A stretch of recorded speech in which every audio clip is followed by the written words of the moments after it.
రాష్ట్రంలో ఉన్నటువంటి community health officers అందరికీ నమస్తే అండి. ఈ రోజున మనము మన హక్కుల కోసము, మనకు రావాల్సిన బెనిఫిట్స్ కోసము, మనకున్నటువంటి సమస్యలను పరిష్కారం కోసము మనం తలపెట్టినటువంటి అజిటేషన్ ఏపీఎంసీ ఒక అసోసియేషన్ మీద నిన్నటి దినం నుండి స్టార్ట్ అయింది. ఏదైతే మనం నిన్న mass representation, peaceful mass representation అయితే మనం చేశామో, చాలా పకడ్బందీగా ప్రాపర్ ఇన్ఫర్మేషన్ ఇచ్చి వాళ్ళకి అన్నీ చెప్పిన తర్వాతనే మనం చేయడం జరిగింది. ఏదైతే ప్రోగ్రామ్ చాలా సక్సెస్ఫుల్గా జరిగింది. సో నిన్నటి దినానం కూడా మనము ఎస్ఎన్ఓ గారితో మాట్లాడినాము, ఎస్పీ సార్తో మాట్లాడడం జరిగింది. తర్వాత మన గౌరవ కమిషనర్ గారితో కూడా మనం డైరెక్ట్ వెళ్ళి మాట్లాడిన క్రమంలో ఎక్కడ కూడా అడ్మినిస్ట్రేటివ్ కానీ ఫినాన్స్ సంబంధంగా కానీ ఎక్కడ కూడా మనకు మేలు చేసేటటువంటి, మన సమస్యలు పరిష్కారం చేసేటటువంటి ఒక విధానాలు కానీ ఆలోచనలు కానీ వాళ్ళు ఏం చెప్పలేదు. సో అందుకే మనము ఈ యొక్క ప్రొటెస్ట్ చేయబోతున్నాము ఫర్దర్గానే. నేను కమిషనర్ గారికి బల్లా గుద్ది చెప్పి రావడం జరిగింది. సో ఈ క్రమంలో మనకు గిఫ్ట్లుగా షోకాజ్ నోటీసులు ఇచ్చినారు, బెదిరించే ప్రయత్నాలు స్టార్ట్ చేసినారు.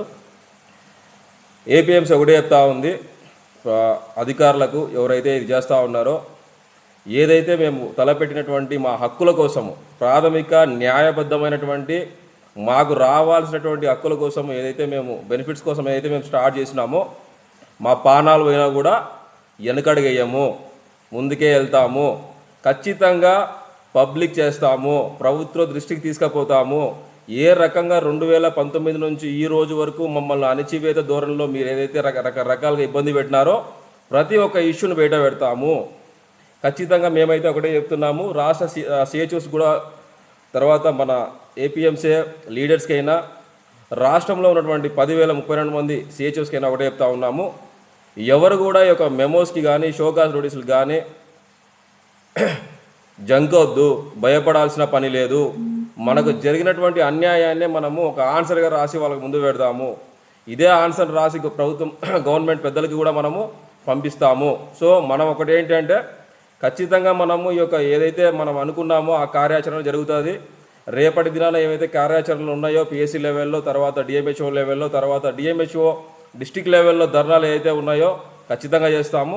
తర్వాత 24వ తేదీ ఏదైతే మనం అనుకున్నామో 10,032 బయటికి వెళ్ళిపోతాము. ధర్నాకు సంబంధంగా కూడా మనం అక్కడ పర్మిషన్ తీసుకునే పనిలో ఉన్నాము, వస్తాయి. ఖచ్చితంగా మన హక్కుల కోసం మనం ముందుకు పోవాలా. దీనికి సంబంధించి రాష్ట్రంలో ఉన్నటువంటి ప్రతి ఒక్క సిహెచ్ఓ భయపడొద్దు, జంకొద్దు ఎవరికి. ఖచ్చితంగా మనం నిలబడితే మన హక్కులు మనం సాధించుకోవచ్చు. Thank you.